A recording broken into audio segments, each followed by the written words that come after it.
ओम नमः शिवाय।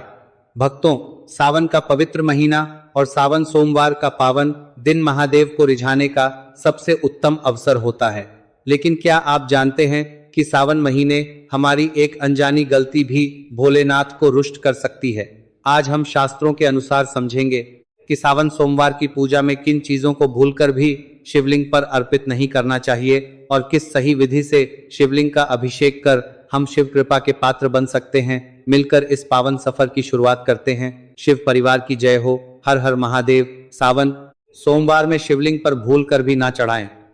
यह 5 चीज आज हम इस वीडियो में जानेंगे कि शिवलिंग पर क्या नहीं चढ़ाना चाहिए और क्या चढ़ाने से महादेव तुरंत प्रसन्न हो जाते हैं, और वो ऐसी कौन सी चीज है जिसे चढ़ाने से महादेव क्रोधित होते हैं और आपको पाप भी लग सकता है, आपका व्रत खंडित हो सकता है। और मैं उन माताएं और बहनों से भी कहना चाहता हूं कि आप भी उन चीजों को अवश्य ही पहले, क्योंकि यह जानना सबके लिए बहुत ही ज्यादा जरूरी होता है कि शिवलिंग पर ऐसी कौन सी चीज है जो हमें भूल कर भी नहीं चढ़ाना चाहिए। क्योंकि हम कभी कभी जाने अनजाने में ऐसी गलती कर देते हैं जो कि बहुत ही बड़ी गलती हो जाती है और हम सोचते भी नहीं है कि हमने इतनी बड़ी गलती कर दी। भक्तों, शिवलिंग पर चढ़ने और ना चढ़ने योग्य वस्तुओं को लेकर शास्त्रों में और पुराणों में स्पष्ट नियम बताए गए हैं। शिवलिंग की पूजा करते समय इन नियमों का पालन करना बहुत जरूरी माना जाता है। कहा जाता है कि शास्त्रों में बताया गया है कि शिवलिंग पर ऐसी वस्तुएं होती हैं जिन्हें हमें बिल्कुल भी नहीं चढ़ाना चाहिए, क्योंकि इससे महादेव रुष्ट हो जाते हैं और आपका व्रत खंडित हो जाता है। तो भक्तों, आपको ऐसी गलती बिल्कुल भी नहीं करना है। तो सबसे पहले हम यह जानेंगे कि जो 2026 में कितने सावन सोमवार पड़ रहे हैं वो किस किस तारीख को पड़ रहे हैं, क्योंकि अक्सर सावन सोमवार में ही पूजा पाठ किया जाता है। और भक्तों, इस बार का सावन सोमवार बहुत ही शुभ और अच्छे सहयोग में पड़ी डीडीएच रहा है, इसलिए हर विधि उपाय के बारे में चलिए जान लेते हैं। भक्तों, आपको बता दें, इस बार सावन का महीना 2026 में 30 जुलाई गुरुवार के दिन से शुरू होगा और सावन की समाप्ति होगी 28 अगस्त के दिन, और सावन के आखिरी दिन शुक्रवार है। 28 अगस्त के दिन शुक्रवार को सावन समाप्त हो जाएंगे। भक्तों, ऐसे में 28 अगस्त यानी शुक्रवार के दिन ही रक्षाबंधन का त्योहार भी मनाया जाएगा। भक्तों, अब जानते हैं सावन के इस पवित्र महीने में कितने सोमवार और आपको कितने व्रत रखने हैं। जानते हैं, सावन मास का पहला सोमवार दिन 3 अगस्त दिन सोमवार है सावन का। दूसरा सोमवार व्रत 10 अगस्त दिन सोमवार है और तीसरा सोमवार व्रत 17 अगस्त को है, और सावन का पवित्र चौथा व्रत 24 अगस्त के दिन पड़ेगा और 28 अगस्त को शुक्रवार के दिन ही रक्षाबंधन के संपूर्ण होने सावन समाप्त हो जाएंगे। तो भक्तों, सबसे पहले तुलसी के पत्ते। तुलसी के पत्ते हमें शिवलिंग पर भूलकर भी नहीं चढ़ाना चाहिए। चाहे शिव जी की पूजा पाठ क्यों ना चल रही हो, परंतु शिवलिंग पर फूल भूलकर भी तुलसी के पत्ते अर्पित नहीं करना चाहिए। इससे शिव जी रुष्ट हो सकते हैं और आपको पाप लग सकता है। तो भक्तों, ध्यान रखें कि जो एकादशी होती है उसी दिन तुलसी के पत्ते को तोड़ना भी वर्जित माना जाता है। तो आपको तुलसी के पत्ते नहीं तोड़ना चाहिए और ना ही शिवलिंग पर अर्पित करना चाहिए। खासकर सावन के महीने में तो बिल्कुल भी नहीं करना चाहिए। यह काफी ज्यादा हिंदू शास्त्र में गलत माना जाता है। कहा जाता है कि पत्ते भगवान विष्णु को अर्पित किए जाते हैं, जो कि शिव जी को नहीं किए जाते। अगर आप विष्णु भगवान जी को तुलसी के पत्ते अर्पित करते हैं तो माता लक्ष्मी जी इससे प्रसन्न होती हैं। नंबर 2, केतकी के फूल। एक पौराणिक कथा के अनुसार शिव जी ने इस फूल को स्वीकार नहीं किया था। कहा जाता है कि महादेव को केतकी के फूल अर्पित नहीं करना चाहिए, इससे महादेव रुष्ट हो सकते हैं। और हिंदू शास्त्र में बताया गया है कि केतकी के शिव जी को नहीं चढ़ाना चाहिए। खासकर सावन के महीने में तो बिल्कुल भी नहीं चढ़ाना चाहिए। भूलकर भी आपको केतकी के फूलों से दूर ही रहना है, क्योंकि केतकी फूल महादेव को बिल्कुल भी पसंद नहीं है। तो आपको केतकी के फूल महादेव को नहीं अर्पित करना है। नंबर 3, सिंदूर। यह भी देवी पूजा के लिए होता है। कहा जाता है कि सिंदूर आप भगवान शिव की पत्नी पार्वती को अर्पित कर सकते हैं, परंतु शिव जी को सिंदूर नहीं चढ़ाना चाहिए। कई महिलाएं गलती कर देती हैं कि सिंदूर से महादेव को तिलक कर देती है, पर उनकी पत्नी पार्वती को अर्पित कर सकते हैं। महिलाओं को ऐसा नहीं करना चाहिए। कहा जाता है एक सिंदूर माता पार्वती के लिए ही अर्पित करना चाहिए, वह सुहाग का प्रतीक है। तो आप माता पार्वती को सिंदूर का दान कर सकती हैं, परंतु महादेव को सिंदूर नहीं चढ़ाना चाहिए। सिंदूर का शिवलिंग पर चढ़ना निषेध माना गया है। नंबर 4, शंख से जल। शंख से जल भी शिव जी को नहीं चढ़ाना चाहिए। कहा जाता है कि शंख भगवान विष्णु का प्रतीक माना जाता है और शंख से शिव जी को जल भी नहीं चढ़ाना चाहिए। शंख समुद्र से उत्पन्न है और शिव जी ने समुद्र मंथन के समय विष पिया था, इसीलिए इसे वर्जित माना जाता है। कहा जाता है कि अगर कोई व्यक्ति शिव जी को शंख से जल चढ़ाता है तो उनको ऐसा नहीं करना चाहिए, क्योंकि हमारे हिंदू धर्म में यह कहा गया है कि शंकर जी को शंख से जल नहीं चढ़ाना चाहिए। धार्मिक मान्यताओं के अनुसार भगवान शिव निराकारी विश्व में ही पूर्ण है, उन्हें किसी की पूजा की आवश्यकता नहीं है, लेकिन भगवान शिव अपने भक्तों के प्रेम को स्वीकार करते हैं। इस कारणवश अगर उनकी कृपा पाने के लिए शिवलिंग पर लोग जल चढ़ाते हैं, आपको हमेशा इस बात को याद रखना होगा।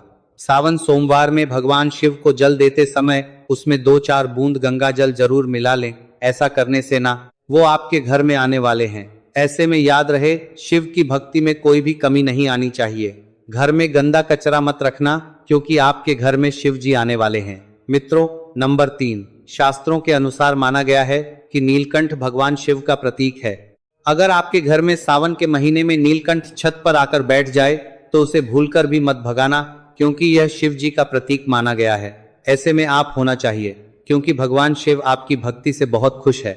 शास्त्रों में बताया गया है कि नीलकंठ अगर मनुष्य के घर पर आकर बैठ जाएं तो साक्षात घर में महाशिव के आने के संकेत माने गए हैं कि अब आपके बुरे दिन जाने वाले हैं। कहते हैं प्रभु राम ने इस पक्षी के दर्शन करने के बाद ही रावण पर विजय प्राप्त की थी। भक्तों, नंबर 4, सावन के पवित्र महीने में अचानक से घर में काला सांप निकल आए तो बहुत ही शुभ माना गया है। इसे बिल्कुल भी ना मारे, भगवान शिव के आने का संकेत है। जिनकी भक्ति से महादेव प्रसन्न होते हैं, तब महादेव खास अवसर पर ही अपने दर्शन देते हैं। सावन का महीना बहुत ही पवित्र महीना माना अचानक से घर में गया है। यही वो महीना है जिसमें भगवान शिव धरती पर आते हैं और उसी घर में अपना वास बना लेते हैं जो उनका सच्चा भक्त होता हो। सपने में किसी मंदिर में नाग नागिन का झोला देखना बहुत ही शुभ माना गया है। यह घर में शिव जी के आने के संकेत हैं। अब आपको खुश होने की जरूरत है।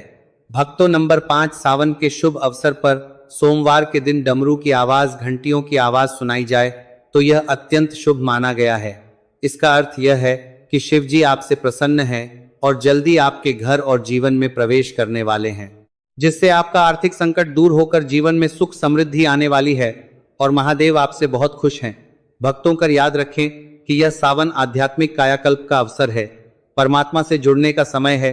तो भगवान शिव की कृपा आप सब पर बनी रहे और सावन के पवित्र महीने में अपनी आध्यात्मिक शुभता और शुद्धता को बनाए रखने के लिए कुछ चीजों से बचने की भी सलाह दी जाती है। एक तो सावन में जहां तहां निवास नहीं करना चाहिए, जहां कीड़े मकोड़े बहुत ज्यादा निकलते हैं। आपके घर में बुराई और नकारात्मकताएं बढ़ जाती हैं, तो इस मौसम में अपने घर को हर समय साफ सुथरा आपको रखना चाहिए। मित्रों, कूड़ा कचरा नहीं इकट्ठा करके रखना चाहिए। सुबह शाम आपको सुगंधित धूप करनी चाहिए। इससे एक तो घर का वातावरण पवित्र रहता है और कम से कम ओम नमः शिवाय का कम से कम 11 माला का या एक ही माला कीजिए। लेकिन सच्चे दिल से आपको जाप अवश्य करना चाहिए कि पूरे महीने में आपको शुद्ध सात्विक भोजन करना चाहिए। भूल से भी मांस, मछली, अंडा, लहसुन, प्याज, मदिरा आदि किसी भी प्रकार के मांसाहार हुआ या नॉनवेज हुआ, ड्रिंक्स आदि हुई, नशे की चीजें हुई, इससे आपको परहेज रखना चाहिए।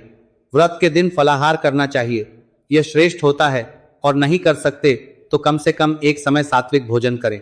भोजन बनाए भी तो पूरी शुद्धता के साथ आपको देसी घी में या सरसों के तेल में ही भोजन बनाना चाहिए। और जो लोग फलाहार है या वो लोग एक समय सात्विक भोजन भी कर सकते हैं।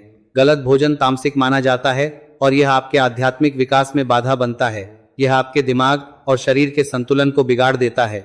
आपके स्वास्थ्य और आपके आध्यात्मिक कल्याण, आज तक आपकी जितनी पद यात्रा हुई है वह सभी के फल को नष्ट कर देता है। पाचन तंत्र सावन के महीने में धीमी गति से काम करता है, इसीलिए इस मौसम में विशेष रूप से खान पान अगर नहीं भी सही रखा गया तो आपकी सेहत खराब हो जाएगी। इसीलिए आपको ध्यान रखना चाहिए, नियमों का पूरी तरह से पालन करें। व्रत को अधूरा नहीं छोड़ना चाहिए। जैसे कुछ लोग 4 सोमवार व्रत का संकल्प लेते हैं लेकिन 2 व्रत करके छोड़ देते हैं। अगर आपको लगता है मित्रों मैं 4 सोमवार नहीं कर पाऊंगा, 2 सोमवार ही कर पाऊंगा, तो मन में 2 का ही संकल्प लीजिए। बाद में आपकी इच्छा हो तो 4 सोमवार या 5 सोमवार का आप संकल्प ले सकते हैं, या फिर आपको संकल्प लेने की आवश्यकता ही नहीं है। आप मन में कर लीजिए कि मुझसे जितने हो पाएंगे मैं उतना ही करूंगा। यह सोचकर आचरण को पवित्र करके किसी का भी दिल को दुखाए बिना आपको व्रत को धारण करना चाहिए। आप देखेंगे कि यही सावन का महीना आपको कितना फलदायी होगा। किसी भी प्रकार के नकारात्मक विचार है, क्रोध है, हानि है, आप मंदिर आदि में जाएंगे, किसी के ऊपर बुरी नजर रखना या किसी के प्रति झूठे आकर्षण से बचना और शादीशुदा महिलाओं से बातचीत करना या छेड़खानी करना, पराई स्त्रियों से, पराये पुरुषों से संपर्क बनाना, यह सभी चीजें आपकी आध्यात्मिक यात्रा में बाधाएं पैदा करती हैं। अपने विचारों को रखें, किसी प्रकार का अशुद्ध विचार भी मन में ना लाए, अशुद्ध व्यवहार ना करें, अपनी यौन पवित्रता को भी बना करके रखें, किसी भी तरह के माया जाल में ना फंसे। कायाकल्प का काल है और जीवन साथी के साथ भी आपको मर्यादा पूर्ण और अच्छा व्यवहार करना चाहिए। किसी भी तरह के झागर रहें, खराब व्यवहार यह संबंधों में दूरियां बनाते हैं, इसलिए जितना संभव हो रिलैक्स रहे और दूसरों पर गुस्सा करने से आपको बचना चाहिए। मित्रों, आपको इस दौरान किसी भी पंचायती में भी नहीं पड़ना चाहिए, क्योंकि दूसरों की नकारात्मक ऊर्जाएं आप अपने अंदर घर कर रहे हैं। झूठ का सहारा लेकर के किसी भी काम को ना करें। प्रिय भक्तों, यदि आपने अभी तक वीडियो को लाइक नहीं किया है तो एक बार लाइक अवश्य कर दीजिए, और यदि आप भगवान भोलेनाथ के सच्चे भक्त हैं तो कमेंट बॉक्स में श्रद्धा से अवश्य लिखें हर हर महादेव। साथ ही इस वीडियो को अपने परिवार और मित्रों के साथ जरूर साझा करें, ताकि अधिक से अधिक लोगों तक भगवान शिव की महिमा और सावन माह की सही जानकारी पहुंच सके। टूटे हुए चावल महादेव को अर्पित नहीं करना चाहिए, इससे महादेव रुष्ट हो सकते हैं। तो केवल आपकी पूजा संपन्न हो जाती है, बल्कि भगवान शिव जी की कृपा आपको तुरंत प्राप्त होती है। नंबर 5, टूटे हुए चावल। महादेव को टूटे हुए चावल भी नहीं चढ़ाना चाहिए। कहा जाता है कि सावन के महीने में टूटे हुए चावल महादेव को अर्पित नहीं करना चाहिए, से महादेव रुष्ट हो सकते हैं। तो आप जब भी शिव जी की पूजा करें तो चावलों को एक अलग बीन कर रख ले और तब शिव जी पर अर्पित करें। खंडित और टूटे हुए चावल अर्पित ना करें, खासकर सोमवार के दिन, तो यह आपको बिल्कुल भी नहीं करना है। कटे फटे बेलपत्र भी शिव जी को नहीं चढ़ाना चाहिए। कहा जाता है कि बेलपत्र एकदम स्वच्छ और शुद्ध होना चाहिए, कहीं से भी दोष युक्त बेलपत्र अर्पित नहीं करना चाहिए। और शिव जी को चावल बिना जल में भिगोए हुए सूखे अक्षर सूखे चावल शिव जी को नहीं चढ़ाना चाहिए। नंबर 6, शिवलिंग पर हल्दी भी नहीं चढ़ाना चाहिए। तो चलिए आपको यह भी बता देते हैं कि शिवलिंग पर हल्दी क्यों नहीं चढ़ाई जाती। कहा जाता है कि हमारे हिंदू धर्म में शिवलिंग पर हल्दी इसलिए नहीं चढ़ाई जाती क्योंकि हल्दी में गर्म तैसीर होती है, जबकि महादेव शीतल चीज पसंद है, यानी कि ठंडी जो उनको ठंडक दे, जबकि हल्दी गर्म चीज होती है। और भी हम जानते हैं कि शिवलिंग पर हल्दी क्यों नहीं चढ़ाई जाती है।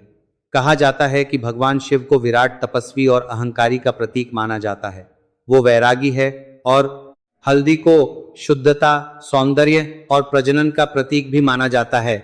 कहा जाता है कि शिवलिंग में स्वयं वैराग्य और सन्यासी का प्रतिनिधित्व होता है, इसीलिए और प्रजनन से जुड़ी वस्तुएं जैसे हल्दी, मेहंदी आदि उन्हें अर्पित नहीं की जाती।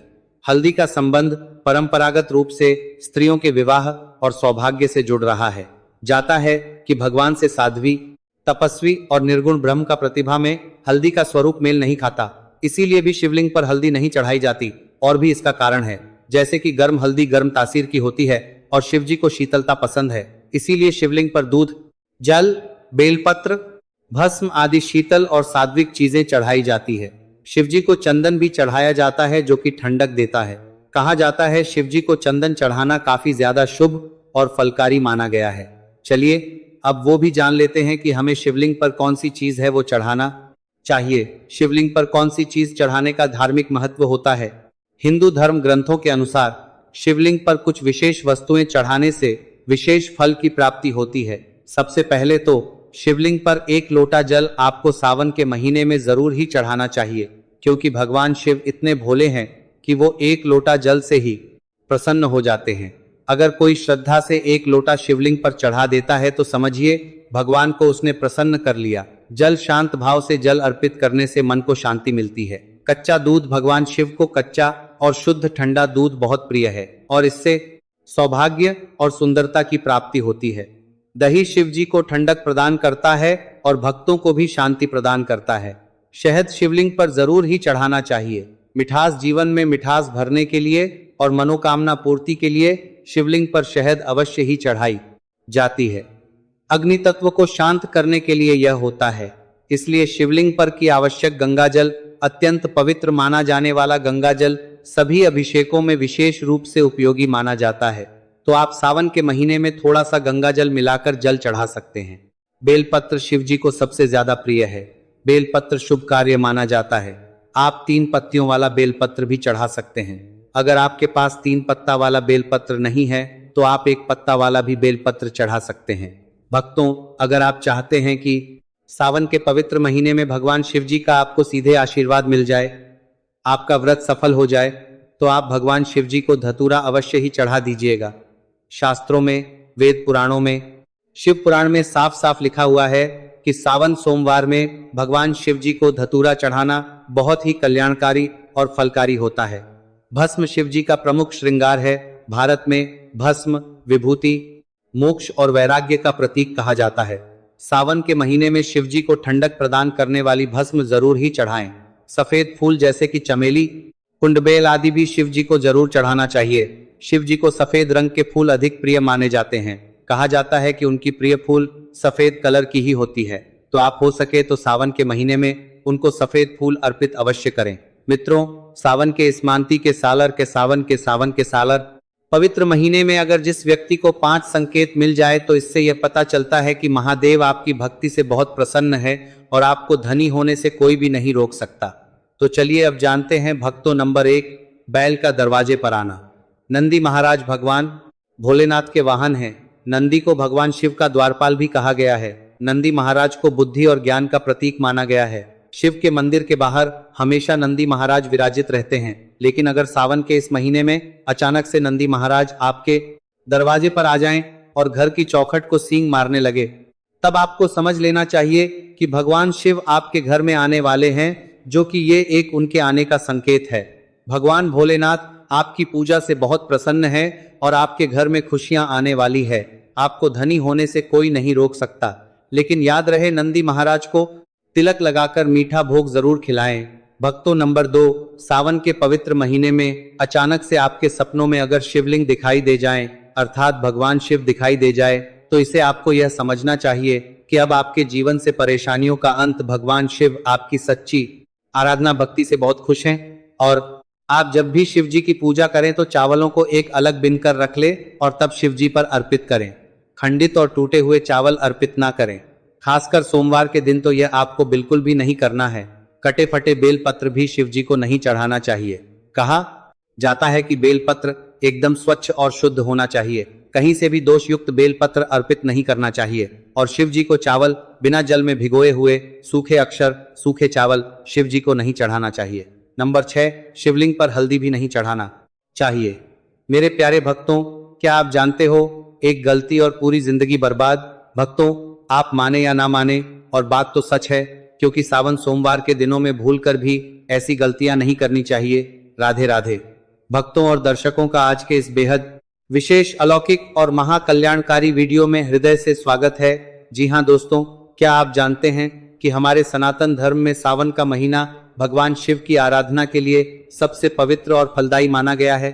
लेकिन इसी पावन महीने में अनजाने में की गई सिर्फ एक छोटी सी भूल, सिर्फ एक गलती आपकी पूरी जिंदगी को तबाह और बर्बाद कर सकती है। हाँ भक्तों, ये कोई सुनी सुनाई या हवा हवाई बात नहीं है, बल्कि हमारे प्राचीन वेदों, महापुराणों और शिव महापुराण में पूर्णतः प्रमाणित है। बिल्कुल सच है और स्पष्ट अक्षरों में लिखा गया है कि सावन के पवित्र महीने में, विशेषकर सावन सोमवार के पावन व्रत के दिनों में, ऐसी भयंकर गलतियां भूल कर भी किसी को नहीं करनी चाहिए।